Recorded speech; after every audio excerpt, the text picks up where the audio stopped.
ராம்னு ஒருத்தன் இருக்கான். அவனுக்கு 2 நாள்ல முட்டையோட விலையெல்லாம் ஏறப்போகுது அப்படிங்கிற ஒரு இன்ஃபர்மேஷன் கிடைக்குது.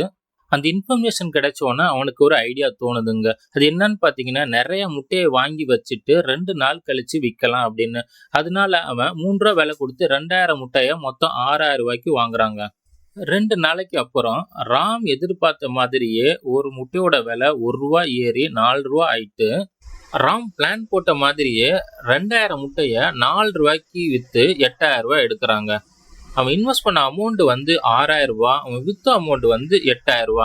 ஸோ அவனுக்கு கிடைச்ச ப்ராஃபிட் எவ்வளோன்னு பார்த்தீங்கன்னா ரூ. 2000. சேம் ஸ்டோரியில நாம இப்போ முட்டைக்கு பதிலா ஸ்டாக்ஸ் வச்சு பார்க்கலாம். ராம்னு ஒருத்தன் இருக்கான். அவனுக்கு கொஞ்ச நாள்ல ஒரு ஸ்டாக்கோட பிரைஸ், அதாவது ஐடிசி ஸ்டாக் பிரைஸ் ஏறப்போகுது அப்படிங்கிறத அவன் கண்டுபிடிக்கிறான்.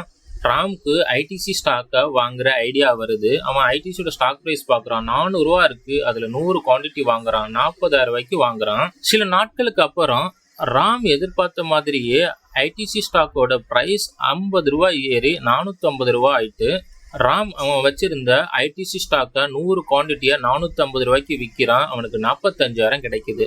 அவன் இன்வெஸ்ட் பண்ண அமௌண்ட் வந்து ரூ. 40,000. அவன் செல் பண்ண அமௌண்ட் வந்து 45,000. அவனுக்கு கிடைச்ச ப்ராஃபிட் பார்த்தீங்கன்னா ₹5,000. இந்த மாதிரி ஒரு ஸ்டாக்கை வாங்கி ஹோல்ட் பண்ணிட்டு செல் பண்றதுக்கு பேரு தாங்க ஸ்விங் ட்ரேடிங். இந்தியன் ஸ்டாக் மார்க்கெட்ல 4000க்கு மேல ஸ்டாக்ஸ் இருக்கு. அந்த ஸ்டாக்ஸ்லாம் நீங்க எஃகு மாதிரியும் தக்காளி மாதிரியும் நினைச்சுக்கோங்க.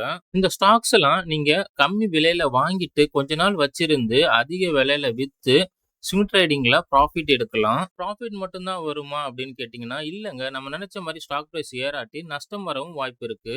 ஸோ ஸ்டாக் பிரைஸ் ஏறுதா இறங்குதா அப்படிங்கிறத நீங்க கண்டுபிடிக்கணும். அதை நீங்க கண்டுபிடிக்க டெக்னிக்கல் அனாலிசிஸ் தெரிஞ்சுக்கணுங்க.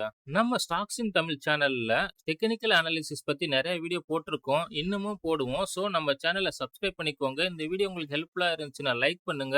நம்ம அடுத்த வீடியோல பார்ப்போம். நன்றி.